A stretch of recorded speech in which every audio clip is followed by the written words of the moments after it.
Vamos nessa? Vamos, olha, apareceu bem na hora. Tamo aí. Vamos com o Bairrista FC a partir de agora, ou o nome é outro?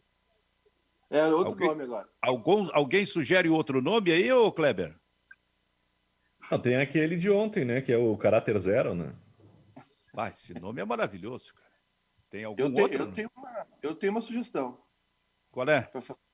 Domingo à noite na Globo News, Canalhas Connection. Porra, tem que fazer dois. Tem que fazer dois programas, então, para englobar todo esse mau-caratismo aí. E para ti, Baldasso? Não, acho que os dois nomes são adequados. Tem muito a ver com toda a personalidade e proposta do programa. Por exemplo, quando um participante do programa diz que o jornalismo é uma fraude, tu concorda com ele ou tu concorda com ele, Kleber? Tu te mordeu. É que às vezes, essas pessoas que fazem curso de corte e costura, né, que fazem curso de cabeleireiro no Senac, não sabem o que envolve a profissão de jornalismo, que é a apuração da notícia, né, confrontação, a questão ética. Então, acho que jornalismo é tudo que está nas redes sociais e às vezes não conhecem os meandros. É que talvez essa pessoa nunca tenha feito jornalismo na vida, né? E depois acabam reclamando de escala, não é, ô Kleber? Tem uma história de escala, né? Que um amigo meu que foi coordenador na época me mandou alguns documentos que podem desmascarar, né, uma queixa histórica. Diz, que no dia mais importante da história do Inter, eu estava lá na Europa, não pude ver o Inter ser campeão, não pude entrar correndo com o time dentro de campo como eu fazia sempre, né? Mas eu gostaria. Aí esse meu amigo coordenador, Silvio, ele pediu para eu mostrar a escala, como era a escala daquele dia, porque não era só Internacional e São Paulo, acho que tinham mais 2 jogos, se eu não estou enganado, né? Sim. Como é que era a escala? Vamos ver como é que é a escala ali. Primeiro tem um jogo à tarde, que é a seleção brasileira, a estreia do Dunga, se eu não estou enganado, que é Brasil e Noruega, eu acho, né? Isso, na Noruega. Marco Antônio... Às 3 horas. Olha o time, hein? Marco Antônio, Vianney Carleiro, Luiz Henrique Benfica e Fabiano Baldasso. Só craque. Aí tinha um jogo que era Santa Cruz e Grêmio. Nesse jogo, a narração do Sérgio Boas. Imagina o Sérgio Boas fora de uma final entre Inter e São Paulo. Ele, que era o repórter número 2, devia estar muito mordido, né? Mas o profissional foi escalado e eu nunca ouvi ele reclamar disso. Esse jogo teve o Nando Gross e o André Silva também. O André Silva também, baita repórter, né? Acho que era 3º ou 4º na escala também. Nunca ouvi ele reclamar que estava fora de Inter. E o Nando, e o Nando também foi muito profissional, é verdade. O Sérgio Boas e o André Silva não reclamariam. E tem outra coisa também, né? Era tanto jogo que Santa Cruz e Grêmio foi transmitido pela Farroupilha, se eu não estou enganado, né? Sim. Né? E aí tem Inter e São Paulo, né? Como o Boas estava fora, ficou Silvio Benfica, né? José Alberto Andrade e Eduardo Gabardo. E aí pode se questionar o Leonardo da Costa na escala, né?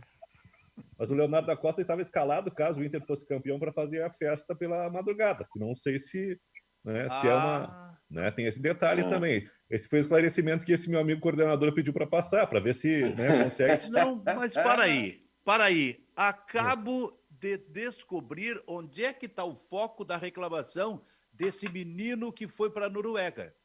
Não, e aí outra coisa, era uma viagem casada, Silvio, não era só Noruega. Porque se o Inter fosse campeão, tinha que ir para Barcelona para fazer a repercussão em Barcelona do confronto, possível confronto internacional. Perfeito. Mas eu acabo de descobrir o foco da reclamação. Fundo da reclamação deste menino aí, geração Baldasso, que foi para a Noruega.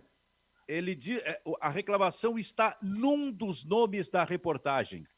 Se tu olhar ali, o último nome que aparece na reportagem é do Leonardo Acosta, que tu acabas de dizer que estava escalado também para fazer a festa do Internacional caso o Inter fosse campeão. Uma festa passando pela Guete, circulando por toda a cidade. Eu acho que aí está o foco da reclamação. Pode ser. Claro. Eu achei Vocês decidiram usar o programa hoje para me atacar, né? Que coisa impressionante. Eu entrei aqui 10 segundos antes de abrir o programa, eu tô meio dormindo ainda, tirei o feijão do fogo lá Entrei no programa, já tomei uma porrada atrás da outra. É que tu é o nosso... Tu é doble chapa. Enquanto não assumir, não vai ter sossego. Eu quero que tu desminta.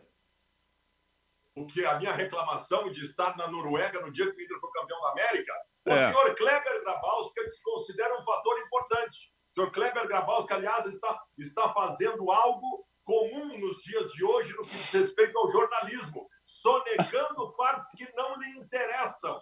Como, por exemplo, o fato de que eu era o setorista do Internacional. Eu era o setorista do dia a dia do Internacional há 3 anos. Eu passei por toda aquela recuperação do clube. E na hora do filé mignon, me mandaram para Oslo. É o famoso me mandaram para o raio que o parta. É mais ou menos isso. Ô, Silvio. Mas conforme disse o Fabiano Baldasso, foi o outro coordenador que mandou ele. Se naquele dia tivesse um jogo na Groenlândia, eu teria sido escalado para jogo para Groenlândia, com certeza. Mas afinal, era tu o coordenador ou Kleber? Não sei, o Fabiano disse que foi a outra, então deixa. Não, o Kleber não tem culpa. Eu sei que o Kleber não tem culpa nessa. E sobre Benfica, permita-me, mais uma vez foi utilizada uma frase minha descontextualizada. E eu já conversei sobre isso com vocês aqui. Eu considero o setor de opinião do jornalismo esportivo uma fraude. Não o setor de apuração de notícia, reportagem. Eu respeito muito a função de repórter, ela é fundamental, ainda mais no período de fake news. Agora, o comentarista de futebol, ele não tem embasamento técnico para comentar 95% das coisas que ele comenta. Como descobriu coisa esse rapaz depois que ele abandonou o jornalismo tradicional? Esse rapaz que era isento e não falava sobre isso. Silvio. Oi. Eu trouxe... Tô quieto ainda, hein? Eu trouxe um artefato novo aqui para o nosso debate, para os dias que o Baldasso estiver aqui, tá? Toda vez que o Baldasso tiver aprontar uma dessas, eu vou soltar aqui, ó. Eu vou deixar aqui quieto. Quando ele disser que o Renteria era melhor que o Messi em 2006, ó. Só vou soltar, tá na mesa. Só isso. Tá, mas não vou dizer nada. Com todo respeito, esse sino aí não é isento. Ele só vai bater por um lado. Não sei, vamos ver. Quando tu escalar a seleção Grenal do século XXI com apenas jogadores do Grêmio, pode bater o sino ou não? Quem escalou a seleção só com jogadores, a minha foi mista. Eu acho que o Fabiano tem que... Fabiano, compra um sino também, manda aí pela internet. Quando tu escalar uma seleção do século XXI sem o D'Alessandro, não é um sino que tem que tocar, tem que explodir uma bomba. A minha seleção foi mista. Do Baldasso tinha só 2 jogadores do Grêmio. Olha, e se deixasse mais 5 minutos, ele tirava os 2. Muito bem. Oi, fala. Nós temos uma matéria que foi divulgada hoje pela manhã pelo Globoesporte.com que está chamando a atenção e apavorando a todos os colorados. Uma matéria que trata sobre a questão financeira do Inter. Ela apresenta números e ela faz interpretações. Ela não, o repórter Rodrigo Capello, que é um repórter de credibilidade no mundo do futebol brasileiro. Em relação a números, não há ali, na verdade, nenhuma novidade, porque os números estão colocados no portal de transparência do Inter para todo mundo que quiser ler e observar. A interpretação que faz o repórter é que o Internacional vive uma condição muito ruim e fala de má gestão de Marcelo Medeiros em relação a um ponto considerado importante pela matéria, que é o fato do Internacional ter 316 milhões de reais de dívidas a serem pagas a curto prazo, que seria ainda no ano de 2020. Obviamente, é impagável. O Internacional não pagaria 316 milhões de dívidas em 2020. Eu estou buscando informações, na verdade, porque eu acho que a interpretação dele ela pode ser discutida.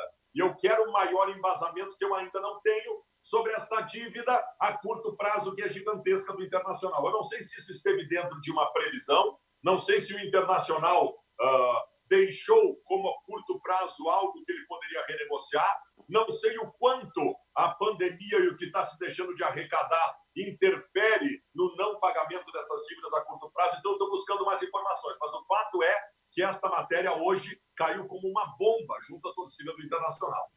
Ô, Baldasso, curto prazo equivale a dizer realmente 2020? Isso. 300 milhões? 316. Nenhum clube brasileiro, até mesmo o Flamengo, não tem condição de pagar isso aí. Impagável. Impagável. Impagável. Ele Agora, cita... Ah. Ele cita também um endividamento, né, na busca pela Copa do Brasil ali, né, Baldasso? Explica pra gente aí. Tu que tá por dentro da matéria. Assim, cara, isso eu não discuto muito pelo seguinte. Ele grenaliza na matéria e diz que o Internacional gastou mais em folha de pagamento do que o Grêmio no ano passado. E, cara, o Internacional decidiu uma competição importante no ano passado que o Grêmio não decidiu. Outra coisa, o Internacional enxugou esta folha de pagamento para este ano de maneira muito significativa, com mais de 20 jogadores que foram embora. Então, a folha de pagamento do Inter hoje é 2/3 do que era o ano passado. Então, esse problema, se é que foi problema para decidir a Copa do Brasil, eu considero resolvido. E outra, quando terminou 2018, isso tem que ser considerado, tem que ser colocado na consideração e análise. Quando terminou, vocês lembram do Campeonato Brasileiro de 2018?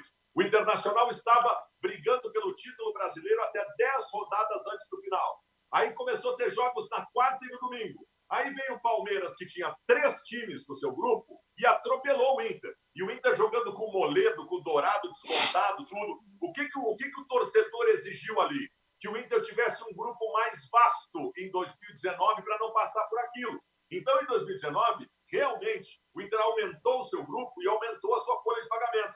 Então, isso, Maiká, eu não considero ser um problema, até porque a condição neste momento é outra. A folha de pagamento, como eu disse, é 2/3 do que era em 2019. A minha grande preocupação é esta dívida gigantesca colocada como a curto prazo. O que o Inter tem a me dizer a respeito disso? Eu estou tentando buscar informação. Então tá, então tu tens essa obrigação de trazer amanhã, por exemplo, tu podias deixar a Bandeirantes de lado e vir para cá, para participar do programa e dizer, afinal de contas, o que aconteceu, como é que se chega a esse número do Internacional. Porque pela primeira vez também eu estou vendo nesses últimos tempos, Baldasso, tu não está reagindo emocionalmente.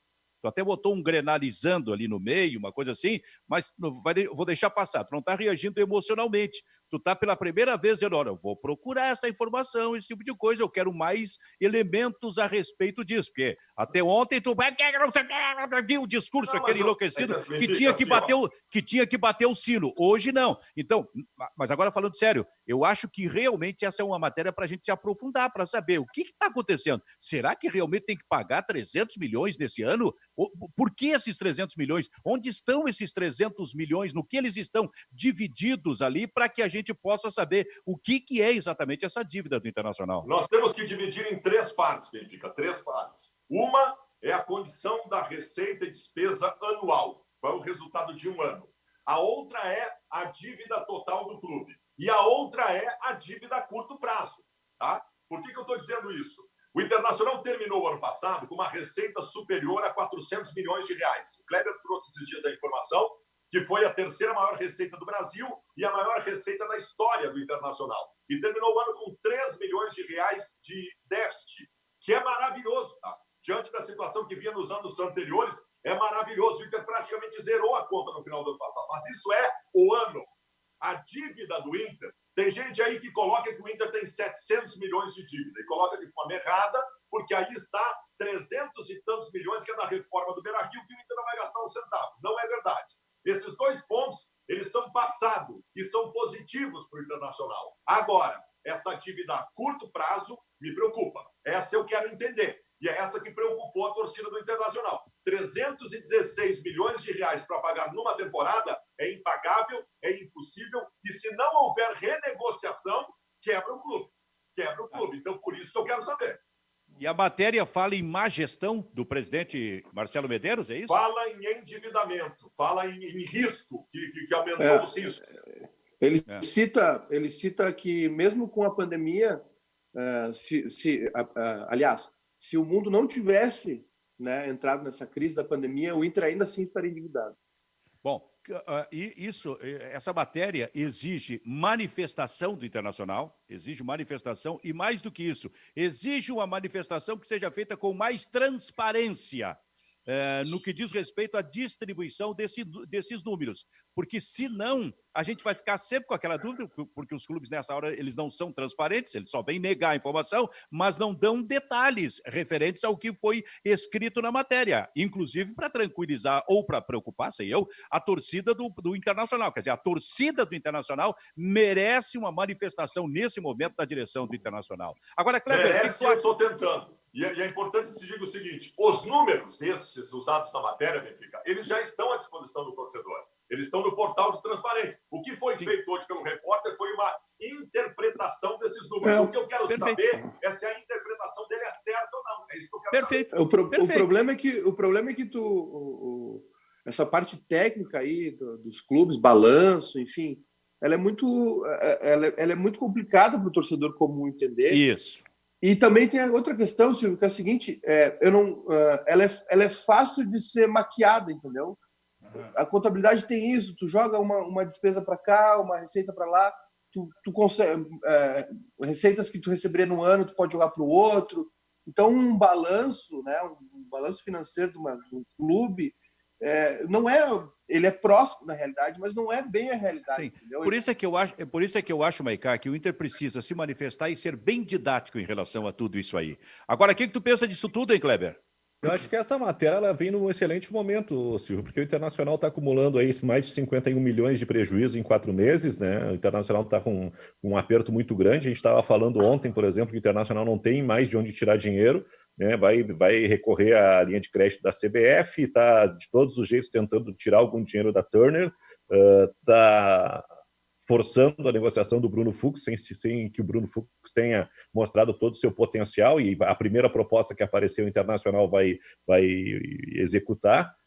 E segunda-feira tem a reunião do Conselho Deliberativo, né? Porque esses números vão ser apresentados para o Conselho e já junta esse rombo que tem de 51 milhões com esse alarme causado pela dívida imediata, urgente, que o Internacional tem que liquidar, e talvez essa reunião de segunda-feira traga um caminho mais claro a respeito da real situação do Internacional. Daqui a pouquinho a gente está elogiando o Internacional, a recuperação do Internacional, não percebe o que está por trás disso, e o Internacional vira um novo Cruzeiro, né? Baldasso, o Inter tem eleição no final do ano? Tem. Se levou o Conselho Deliberativo, aliás, contra a vontade do Marcelo Medeiros, uma possibilidade, por conta do que está acontecendo, de estender a gestão Medeiros até o final de 2021. Não passou, não foi aprovado. Vai ter eleições. A única coisa que vai acontecer, Benfica, é o seguinte: talvez seja um pouco depois das eleições, e o Marcelo Medeiros está garantido até o final da temporada. E a temporada pode não acabar 31 de dezembro. A temporada, se acabar em março, o Campeonato Brasileiro, o presidente Marcelo Medeiros fica até o final das competições de 2020. Mas assim que terminar, assume o novo presidente. Fala, Maicá. Não, é só nessa questão Claro que é uma situação preocupante de todo mundo, né? O que os clubes, a exemplo do Cruzeiro agora, não podem deixar ocorrer são as dívidas com os clubes, né? Com os outros clubes, de compra de jogador, empréstimo de jogador. Essas, se ficarem um bom tempo e forem executadas na FIFA, elas estão...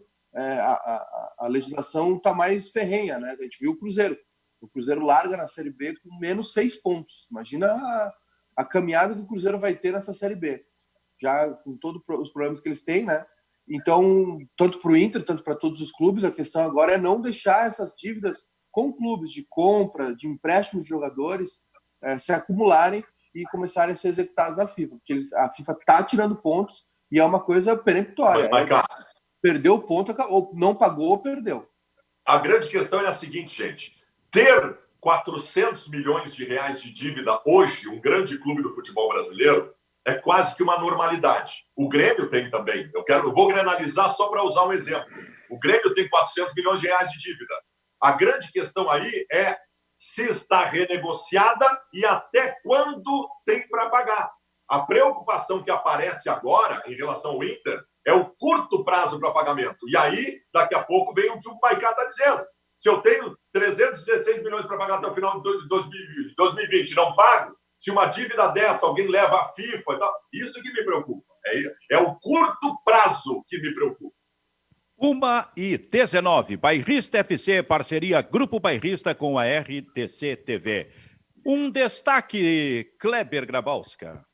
Bom, agora quem está furando a quarentena tem um motivo a mais para ficar em casa, né? Para de saracotear por aí, porque hoje começa o Campeonato Espanhol, recomeça o Campeonato Espanhol com um baita jogo, que é Betis e Sevilha. O Sevilha lutando por uma vaga na Champions League, é terceiro colocado, e talvez possa desbancar o Atlético de Madrid, que desde a era Simeone sempre está participando da Champions, né?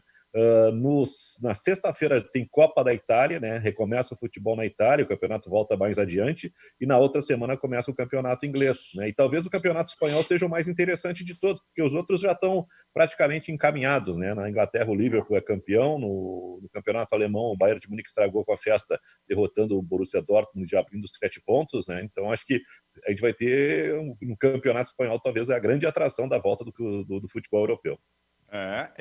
E a Champions League? Quando é? Já tem data para retomar? A data eu não sei, mas a ideia é fazer um calendário mais enxuto, né? Cortando os jogos de ida e volta, fazendo só um jogo, né? E aí de 13 passariam para 7 jogos. E tem a possibilidade da final sair de Istambul e ir para Madrid. Inclusive, a Prefeitura de Madrid já se colocou à disposição. Se a UEFA quiser mudar o local da sede, né, Madrid está à disposição. O problema é o seguinte, em Madrid, né, daí os jogos possam ser realizados no estádio do Atlético, né, porque o Santiago Bernabéu está em reforma e o Real Madrid vai jogar no campo, no estádio construído dentro do seu CT. Pois é.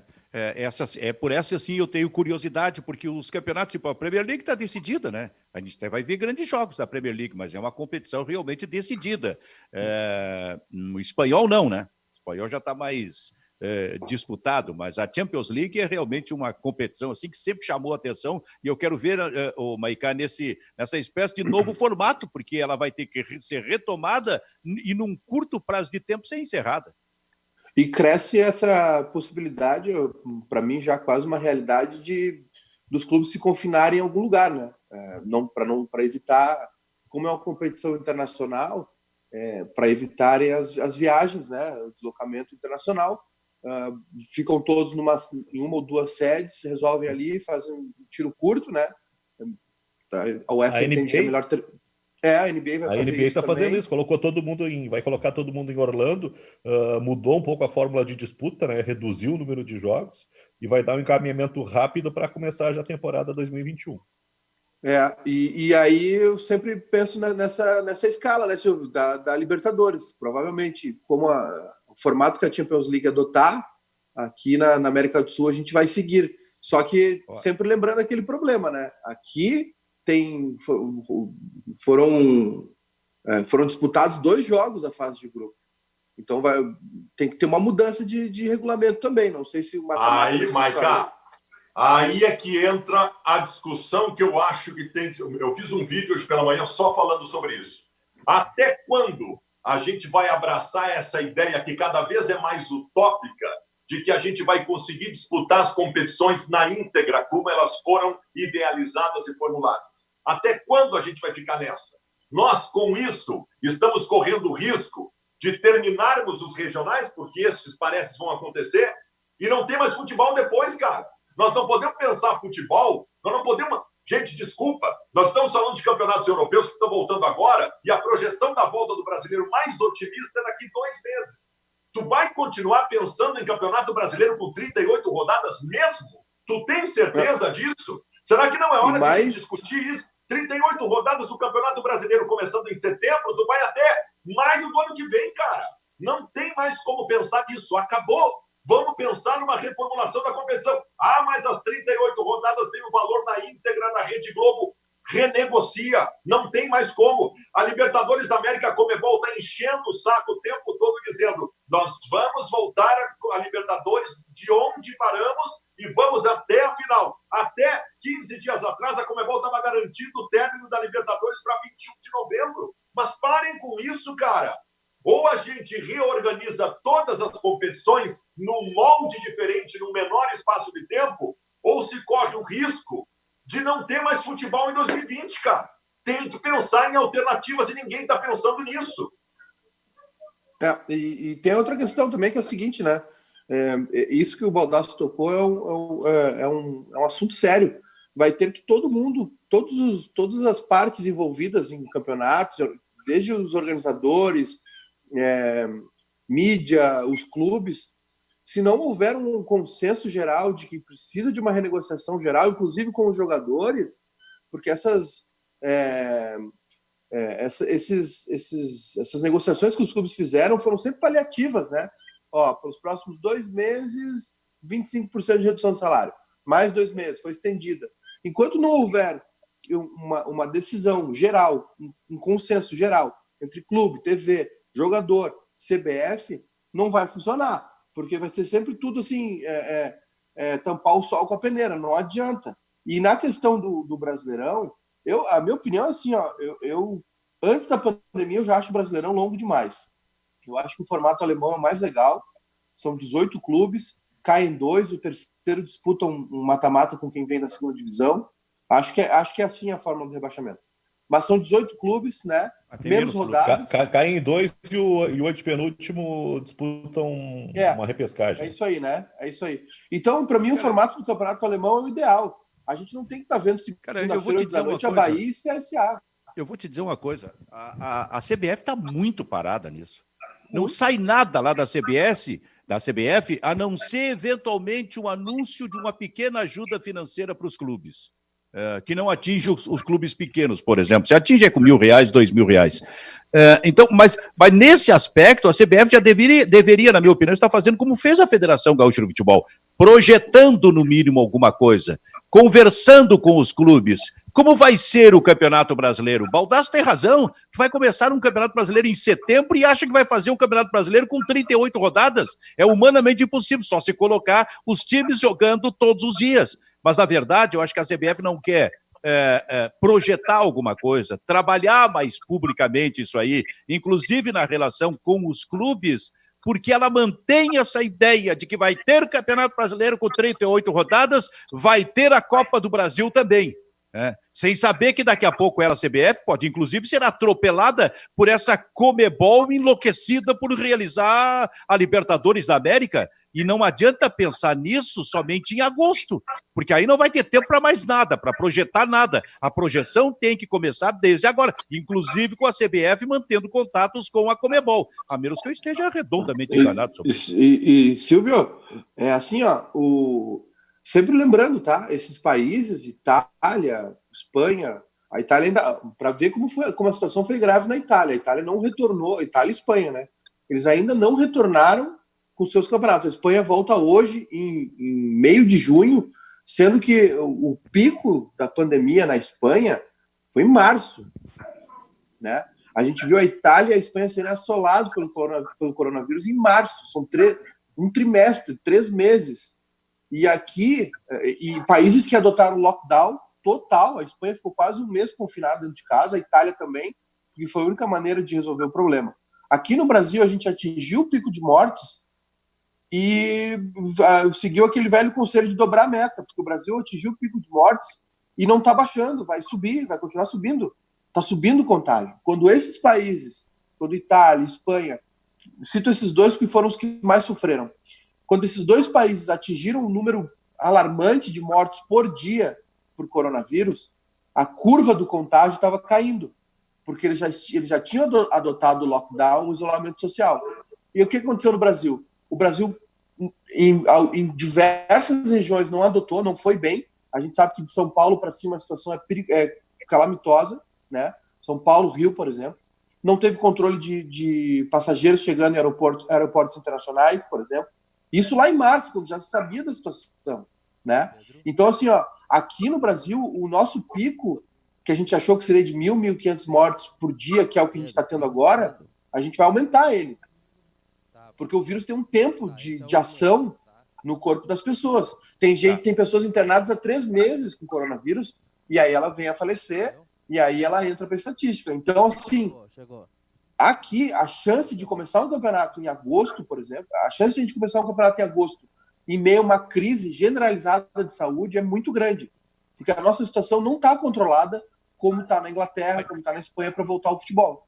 Cara, eu acho que em agosto não vai ter como começar o Campeonato Brasileiro, exatamente por essas andanças de avião pelo Brasil, saindo de um estado, entrando no outro estado, esse tipo de coisa, porque realmente o vírus ainda vai proliferar. O número de morte por 24 horas, ele está dando toda a ideia de que vai aumentar. Né? Essas informações, Silvio, desculpa te interromper, essas informações que eu trouxe agora é do Instituto de Pesquisa da Universidade de Washington, que a Casa Branca está se valendo. A Casa Branca, o Trump está seguindo por isso. Até aquela manifestação da semana passada do Trump criticando o Brasil e Suécia é baseado nisso. É nessa pesquisa que a Casa Branca está se baseando. E esse grupo de pesquisadores, eles acreditavam que o Brasil fosse chegar ao número de 1.500 mortos por dia em julho. E a gente chegou nisso. Mas já está chegando. Ou seja, a nossa situação não está perto de terminar. As pessoas estão se enganando, estão se equivocando. Então, Kleber, como fazer um campeonato brasileiro? Vamos imaginar, na melhor das hipóteses, que o campeonato brasileiro comece em setembro, Kleber. Como fazer um campeonato brasileiro a partir de setembro com 38 rodadas? Eu já tenho. Não, com 38 é o seguinte, Silvio. Cada mês, se tu fizer jogos campeonato com jogos na quarta e domingo, cada mês te dá 9 datas. Tá? Aí tu vai ter setembro. 9 em setembro, 9 em outubro, 9 em dezembro. Vão ter 4 meses até o fim de dezembro. Tu tem 36, tá? Aí tu vai tirar 2 semanas aí de Natal e Ano Novo, 34.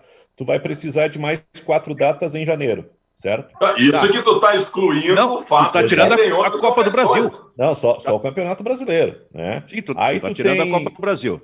Tu tem 5, 6 times brasileiros na fase de grupos da Libertadores, né? Então, pelo menos 6 rodadas precisam ser remanejadas para terminar pelo menos a fase de grupos.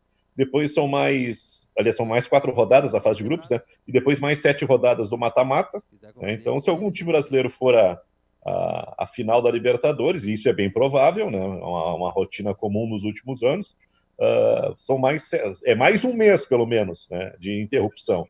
E ainda tem mais a Copa do Brasil, que envolve todo mundo. Então a gente vai em fevereiro, né?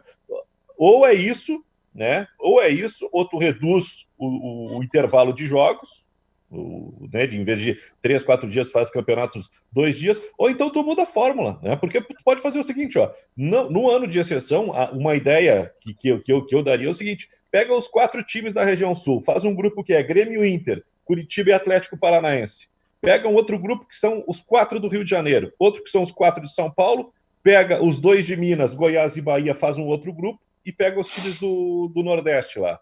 Eu acho que aí tu consegue fazer 5 grupos de 4, né? Jogam dentro de cada dos estados ou das regiões, né? A região sul é a menos prejudicada no momento, e depois faz um quadrangular ou um pentagonal, um mata-mata aí para apontar o campeão. Seria uma fórmula muito mais econômica e diante da impossibilidade de deslocamento, acho que é a coisa mais viável para fazer nesse momento. Fala, Geração Baldasso. Opa.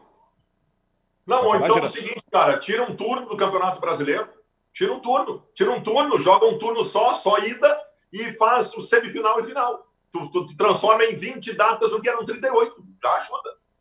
Bom, eu acho que senão ou muda a fórmula ou adota o calendário europeu. Porque se não mudar a fórmula, os campeonatos vão terminar em março do ano que vem. Baldasso, é o seguinte: as tuas costas aí, aquele painel aí que tu preparou do Internacional, com muitos jogadores, né? Dá para ver claramente. Vamos ver se o Baldasso aparece numa tela maior aqui, que eu quero que ele...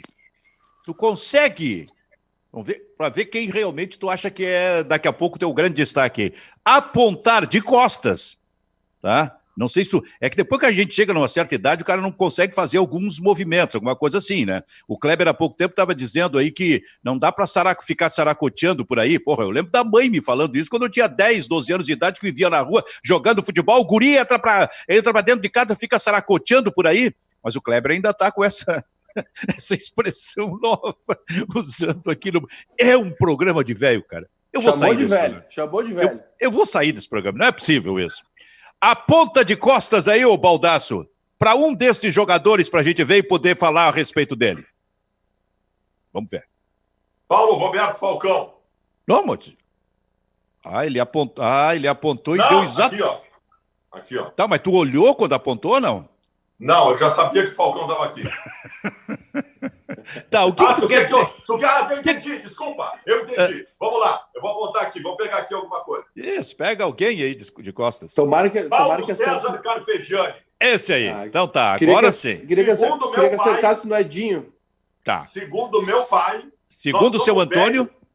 Nós somos velho, mas tem gente mais velha que a gente. Meu pai é velho. Meu pai tem 78 anos. E eu já ouvi vários velhos da idade do meu pai colorados dizerem o seguinte: Carpegiani jogava mais que Falcão. Não ouvi de um, nem de dois. Já ouvi de vários isso. Não sei se é um absurdo, porque eu não vi nenhum dos dois jogar. Kleber, a grande questão do Carpegiani na relação com o Falcão foi o pouco tempo, digamos assim, de carreira, né? Porque o Falcão não teve uma lesão mais grave que tenha tirado o Falcão de uma constância dos jogos. Então a gente via o Falcão a todo momento. Mas a gente, por exemplo, viu o Carpegiani jogar demais naquele time do Internacional, 74, 75, mas já em 76 o Carpegiani jogou até metade do ano, ele estava meio machucado. E daqui a pouco se recupera e vai para o Flamengo, e lá também se machuca, e mais adiante vira técnico. Agora, se ele tivesse tido uma constância para a gente poder ver, olha, o seu Antônio, pai do Baldasso, com 78 anos, não deixa de ter alguma razão, porque o Carpegiani jogava demais. Aí o Carpegiani ele vem antes do Falcão e talvez dê sustentação para muitos outros jogadores de meio campo que o Internacional revelou. Uma safra espetacular, né? Que tinha Caçapava, Falcão, Jair, Batista. Né? E eu acho que em 76, de alguma certa maneira, o Internacional estava satisfeito com o que tinha em casa, né? Principalmente esse trio. Batista, em 76, fez um grande campeonato. Eu acho que houve precipitação do Internacional na questão do Carpegiani. O Carpegiani teve uma lesão e o Internacional não conseguia resolver isso, e aí mandou adiante para o Flamengo, achando que o Carpegiani não teria vida longa. O Carpegiani ele é tão carismático e tão bom jogador que ele vai para o Flamengo, ele vira volante, né? Que o meio-campo inicial do Flamengo é Carpegiani, Adib e Zico. Depois é que vem o Andrade. E ali o Flamengo meio que se estabiliza, né? Conquista o primeiro campeonato brasileiro. O Carpegiani, com todo o conhecimento de futebol, vira treinador do Flamengo, conduz o Flamengo a grandes conquistas, né? E é apontado como talvez o grande técnico do Flamengo. Coloca aí Cláudio Coutinho, Carpegiani e atualmente o Jorge Jesus, né? Então o Carpegiani era um cara que tinha uma inteligência tática muito grande, né? E era um pé direito que jogava pelo lado esquerdo. Eu nunca me esqueço, eu estava naquele programa da TV Cultura de São Paulo, Grandes Momentos do Esporte, eles reprisavam assim VTs compactos, né, de grandes jogos. Tem um Grenal de 75, a estreia do Flávio no Internacional. O lado esquerdo do Internacional é Vacaria, Carpegiani e Lula. E o compacto ele tem, parece, 50 minutos, porque o primeiro tempo é um bombardeio do Internacional pelo lado esquerdo, e o Carpegiani pifando todo mundo, distribuindo o jogo, fazendo uma atuação espetacular, e com todo o esforço todo o futebol que o Internacional apresentou naquele jogo, o resultado foi só 2-1, para ver como o time do Grêmio, apesar de ficar 8 anos sem ganhar título, como o Grêmio formava boas equipes, né? Mas o Carpegiani, sem dúvida nenhuma, é um dos jogadores da história do Internacional. Tem gente que diz, Kleber, e eu de novo vou para os velhinhos, que o maior jogo da história do Carpegiani no Inter foi a semifinal do Campeonato Brasileiro de 1975. Jogo contra o Fluminense, do técnico Didi Folha Seca. Fluminense que tinha Zé Mário, tinha Rivelino, acho que estava no Fluminense ainda. Sim, era a máquina tricolor, Pintinho, Rivelino, Zico, Caju, né? Gil Doval, Manfrini. Zé Roberto. Eu tenho uma história muito engraçada para mostrar, para contar para vocês, que é a seguinte. Sabe que eu nasci em Porto Alegre em 1973 e com um mês de vida, a minha família toda se mudou para o Rio de Janeiro. Meu pai é comerciante e nós vivemos no Rio de Janeiro, minha irmã nasceu no Rio de Janeiro. Nós vivemos no Rio de Janeiro até 1980 e depois nós voltamos para o Rio Grande do Sul. Então, a minha primeira infância ela é toda morando no Rio de Janeiro. Aí faz uns 3, 4 anos, eu cheguei para o meu pai e eu disse o seguinte: Pato, que coisa curiosa, né, pai? Aquele jogo de 75 do Inter contra o Fluminense, nós morávamos no Rio de Janeiro, né? E o pai falou, sim, morávamos no Rio de Janeiro e nós fomos no jogo. Eu falei, como assim, pai? Sim, eu fui e te levei junto no Maracanã, eu tinha 2 anos de idade, eu te levei no meu colo. Eu falei, pai, e 79 do Chico Espina, semifinal, nós fomos também, tu foi comigo. Eu disse, pai, se tu tivesse me dizendo agora que eu sou adotado, não seria tão grave quanto tu tá me contando que aos 45 anos que eu estive em 2 dos maiores jogos do Internacional. O pai me contou isso faz 4 anos. Isso foi um mistério, né? Conto ou não Muito conto? bom. Aquele negócio, né? É muito boa a história. E o Carpegiani, hein, pessoal? O Carpegiani conseguiu o que o Jorge Jesus não conseguiu, né, Baldasso? Ser campeão do mundo. Campeão do mundo fake, né? Peguei. Com o time melhor do que o do ano passado, porque tem muita gente da nova geração, muitos ligados à geração Baldasso, né, que acha que o futebol começou quando eles nasceram, ou quando eles começaram a compreender, que entende que o time do ano passado era melhor do que o time de 1981. Lá do Os Flamengo. três maiores times da história do futebol brasileiro. Em primeiro lugar, o Santos do Pelé. Em segundo lugar, o Flamengo do início da década de 80. E em terceiro lugar, o Inter dos anos 70. Em quarto lugar, o Palmeiras dos anos 90. E em quinto lugar, o São Paulo dos anos 90. Uma boa tarde. Ah, mas tá errado, Baldasso. Tá errado. Como é que o time que ganhava desse Palmeiras não está na lista, por exemplo?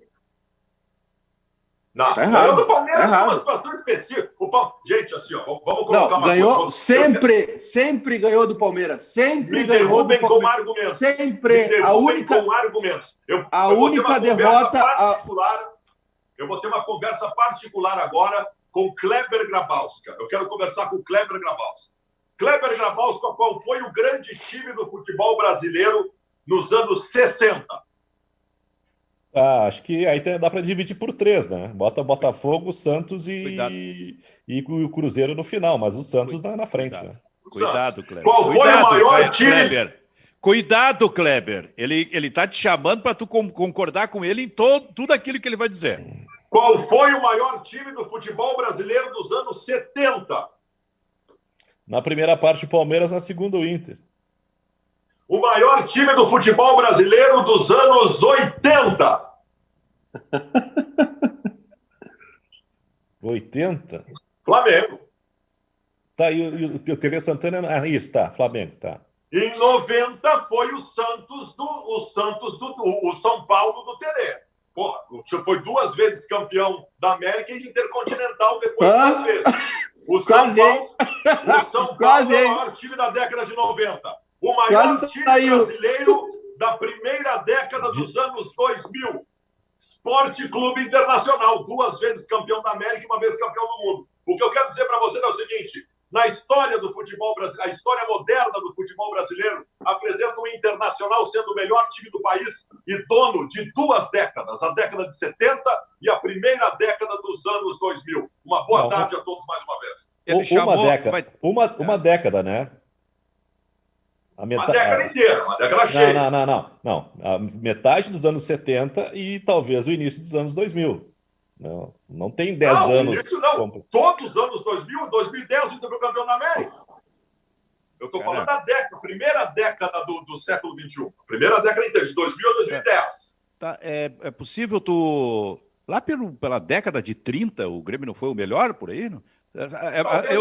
Acho que eu não. Só estou te perguntando não fala isso porque senão eles vão aparecer dizendo que foram campeão do mundo em 1930. O Grêmio eu só estou te perguntando. Eu só estou te perguntando por uma questão de concessão tua. Já que eles têm o levantamento, o Grêmio não aparece nem pertinho. Então eu estou tentando buscar uma década. Eu gostaria de contestações argumentativas a tudo que eu disse aqui. Até agora eu não tive. Não, é tranquilo. Se tu tem a tua própria regra e desconsidera os campeonatos que tu quer, não tem como discutir. Agora, por exemplo, esse Flamengo aí que tu tá babando da década de 80, o Grêmio tocou 5, 6. Eliminou eles. Ganhou Libertadores, ganhou Mundial. O Palmeiras, que tu tá apaixonado pelo Palmeiras, o Grêmio só perdeu um mata-mata do Palmeiras que foi roubado. O gol do Jardel mal anulado. Ganhou Libertadores, foi a Tóquio de novo. Mas tá bem. Se tu decide os campeonatos que valem ou que não valem, eu acho que tem que tirar até o Santos do Pelé e colocar o Inter na década de 60. Nada a declarar. Meu argumento não foi refutado. Não, mas não tem como ter argumento se tu é um cara que decide o campeonato. Mas, cara, que vale eu tô vale. falando de... Cara, o Santos é o grande time. Eu tô te dizendo, Mas tô te dizendo, Baldasso, tu vem aqui dizer que o Palmeiras é o melhor time da década de 90. O Grêmio ganhou do Palmeiras. Não, foi São Paulo. Sempre. São Paulo foi o grande time. O Fabiano Baldasso, o recuo da bateria. Estrategicamente, a gente tirou o Palmeiras e botou o São Paulo como o melhor time dos anos 90. O quarto time era o Palmeiras da década de 90 e o quinto era o São Paulo. Agora mudou. Não, o São Paulo é o Palmeiras. Tem que ter coerência. Eu só sei que não é o Grêmio. Não é tanto Se fácil. não é o Grêmio, eu tenho certeza. O time do Grêmio da década de 90 era ruim, então. Não, era um bom time, mas não foi o time da década. Não foi o grande time da década. O Inter foi o grande time brasileiro de 2 décadas. O Grêmio era um bom time. Era um bom time, é muito pouco para um time que ganhou o Gauchão com time reserva, contra o maior rival. Ah, bom, agora sim eu tiro o São Paulo e ponho o Grêmio. Não é isso. Não é isso. É que tu vem dizer que o Grêmio era um bom time, um time que ganhou a Libertadores, Copa do Brasil, Brasileirão seguido. Mas eu não estou dizendo que é ruim, eu só estou dizendo que o São Paulo foi maior. O São Paulo foi. O feito do São Paulo ganhou 3. O feito do São Paulo. A terceira final da década de 90, cara. O feito do São Paulo é inigualável, eu sei disso. Eu sei que o feito do São Paulo é inigualável. Ninguém vai bater o que o São Paulo fez. Não, óbvio. Qual é o maior time brasileiro da década de 90? É o São Paulo. Só que ok, é o São Paulo e o Palmeiras, ok. E daí? Os outros são ruins? Não prestam? O que o Inter fez? O que o Inter fez na década de 90? O que o Inter ganhou na década de 90? Mas nada, eu não citei. Então, tu ajoelhou no gauchão do Fabiano. Mas perfeito, não tem problema. Então, beleza. Eu só estou dizendo que o São Paulo é o grande time brasileiro da década de 90. Eu só estou dizendo que o Inter foi o maior time brasileiro de 2 décadas. Só isso, gente.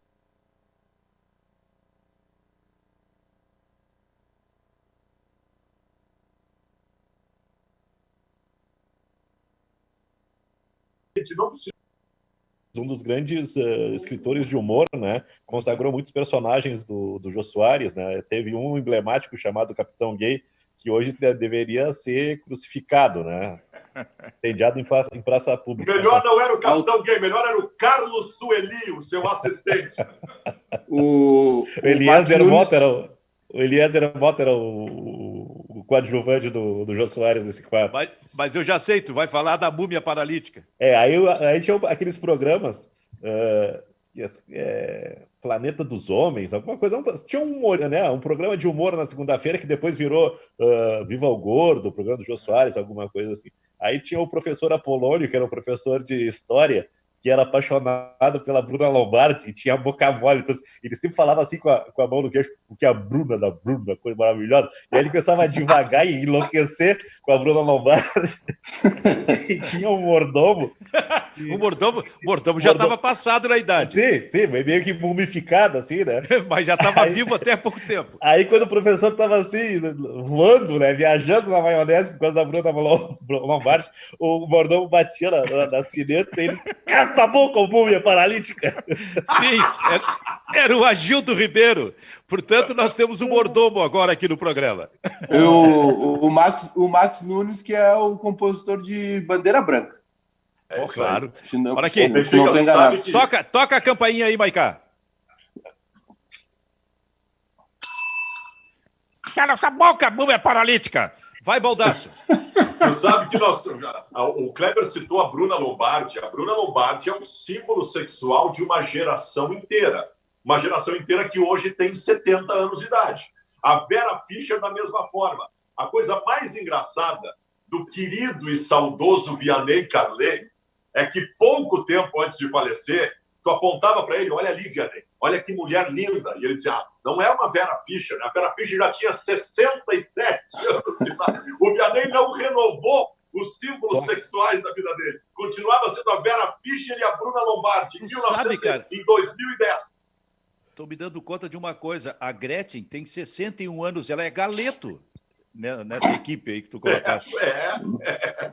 Né? Mulheres bonitas. Sabe o que eu estou lembrando agora, ô Kleber? Da Semana do Presidente. Eu acho que isso vai acabar voltando, hein? Criado pelo Silvio Lombardi. Narração do Lombardi. Criado pelo Silvio Santos, quando o presidente era João Batista Figueiredo, mas a Semana do Presidente seguiu também com Fernando Collor de Mello, seguiu no governo de Itamar Franco e no governo de Fernando Henrique Cardoso. Cara, eu nem tinha me dado...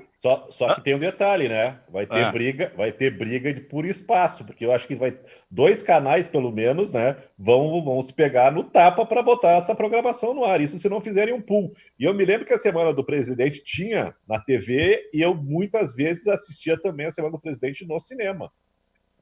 É verdade.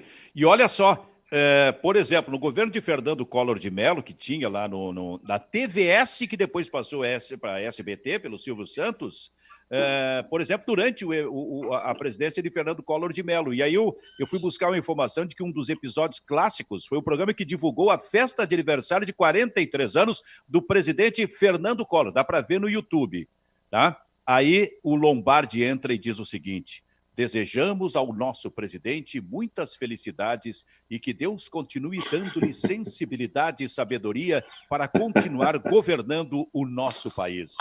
A semana... Desejamos ao nosso presidente. Leitura do Lombardi.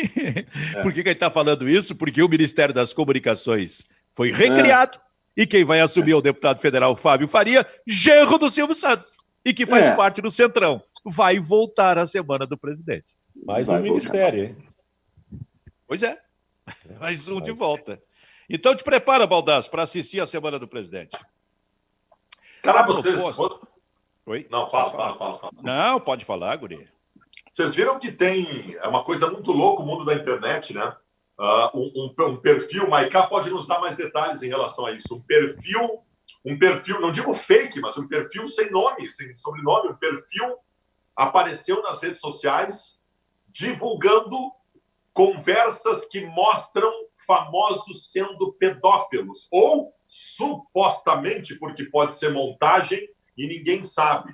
Foram citados nomes e conversas. Um confirmou que teve aquela conversa com uma menina de 16 anos de idade, o Japinha, baterista do CPM 22, uma banda, inclusive foi expulso da banda, confirmou, mas disse que era apenas uma brincadeira, e uma acusação muito mais grave, num relato de uma conversa do PC Siqueira, que é um youtuber famoso, precursor, inclusive, no Brasil, foi da MTV, e que pode gerar prisão, cara.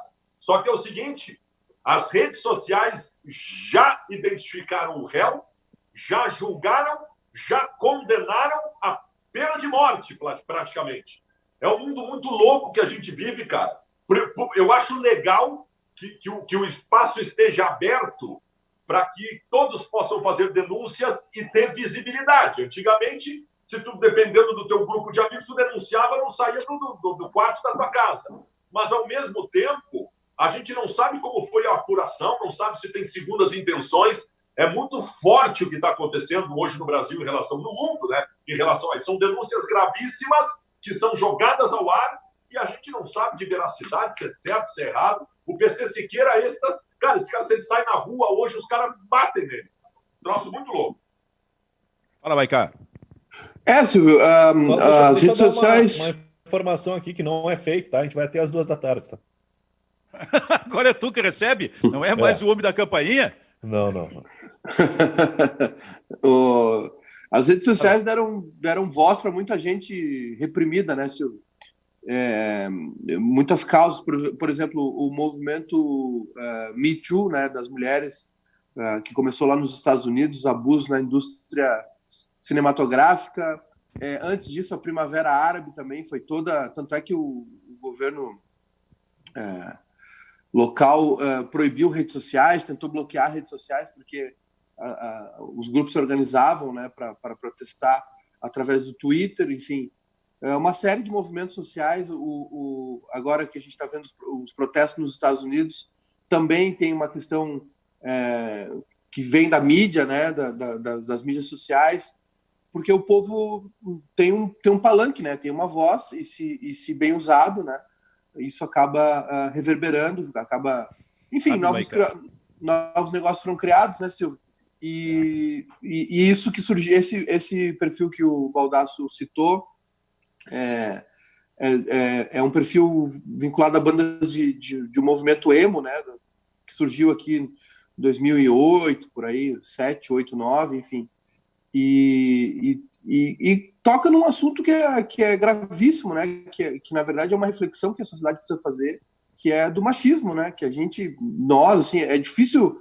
Eu não estou no meu local de fala aqui, né? O ideal seria uma mulher falando sobre isso, mas que é um assunto que a gente tem que cada vez mais ser debatido, assim como o racismo é um problema estrutural da nossa sociedade que precisa ser levado à tona, e essas pessoas se valeram da sua influência, né? A gente sabe que essas bandas de rock mexem muito com as meninas, porque eles tocavam para um público muito jovem, né? O Japinha, por exemplo, que teve a conversa exposta com uma menina menor de idade, ele escrevia para uma revista infantil dessas, Capricho, Atrevida, alguma coisa dessas. Então o público dessas bandas era muito jovem, tem essa questão do camarim, esses caras eram muito mais velhos, por exemplo, o Japinha, quando teve essa conversa com uma menina menor de idade, ele tinha 38 anos, então é um assunto realmente muito polêmico, grave, né? Mas tem uma questão também nessa do PC Siqueira, que é um cara muito famoso nas mídias sociais, que é o seguinte, é uma conversa em vídeo, né? Uma conversa pelo Instagram em vídeo. Não estou passando pano, não é isso, mas precisa ter a verificação, né? Precisa ter uma checagem antes da gente pendurar alguém num poste. O Japinha foi lá, ele foi confrontado, ele admitiu, ele as provas estavam ali. Não estou passando pano, não é isso, só estou dizendo que a gente tem que ter um cuidado, porque é um assunto gravíssimo, né? E que, entre aspas, pode ser manipulado, não pela vítima, mas eu digo por alguém que queira prejudicar outro, fazer uma montagem, enfim. Vai cá. Mas não tô passando pano, não é isso. É um assunto. Esse assunto do PC Siqueira, Silvio, assim, ó, é caso de cadeia. É caso de cadeia, é muito sério, então precisa ter uma comprovação. Isso precisa ir às autoridades, né, para que a polícia, peritos comprovem isso e, se for comprovado, ser punido da maneira mais severa possível. Vai cá, eu estou tentando imaginar aqui, porque eu disse para vocês que eu estou relendo o livro A Era dos Festivais, que eu tinha lido há uns 15 anos. Olha, esse livro é sensacional, porque ele esmiuça todos os movimentos, os bastidores dos festivais da música popular brasileira na década de 60 e início de 70, em plena ditadura militar. E eu fico a imaginar, Baldassi, se a gente tivesse, na época, redes sociais já, o que seria, cara? Os grandes festivais eram realizados no Maracanãzinho. E aquele de 70 foi o festival vencido pelo Tony Tornado com BR-3. Daqui a pouco surge o Tony Tornado, imagina, um negro de 1,90 m, com cabelo Black Power, com roupas espalhafatosas, que ganha aquele festival e que namora a Arlete Salles, na época, uma loira. Cara, foi assim como é que eu vou dizer, a repercussão negativa entre as famílias tradicionais do Brasil foi estrondosa na época, sabe? As famílias tradicionais, as mulheres tradicionais. Como pode uma loira namorar um negro? Mas teve mais, naquele festival, eu estou dando uma conferida de novo, naquele festival teve a participação de um maestro chamado Erlon Chaves. Ele era maestro, mas assim, digamos, conhecido como maestro, não como um músico de atuação cantando. E ele criou uma música para escrachar o festival, chamada Quero Mocotó, Eu Quero Mocotó.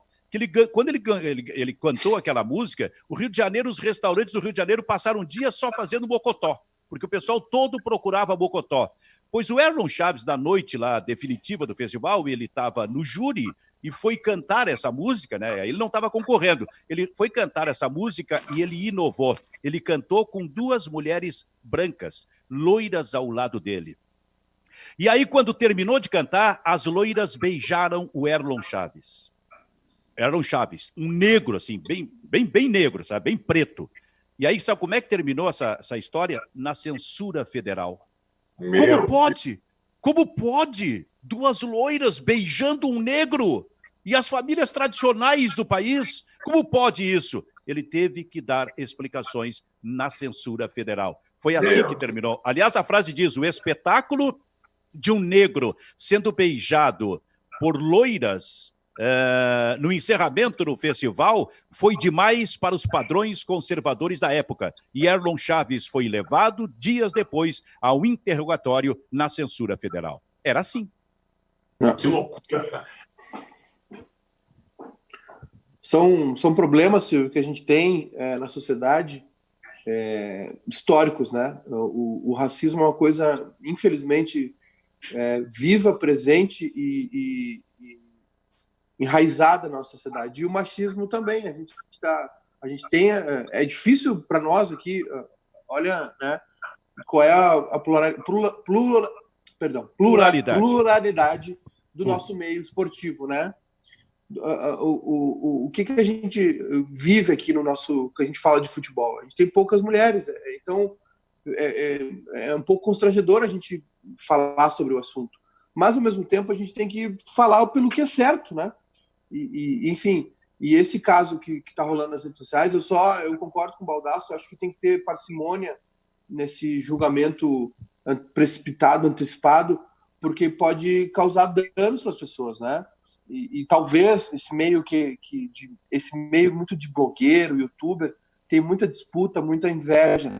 Não estou passando pano, longe disso.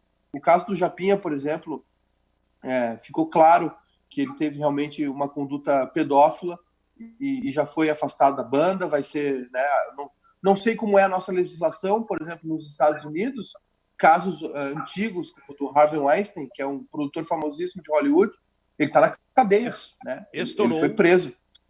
Estourou o tempo. Toca a campainha, Maicá. 10 segundos para quem quer dizer alguma coisa. Apenas que te amo, Benfica. Muito obrigado. Continue falando. Fica 15 segundos aí agora no encerramento do programa. Muito bem, fica por aqui. Bairrista FC que volta amanhã. RDC TV e Grupo Bairrista.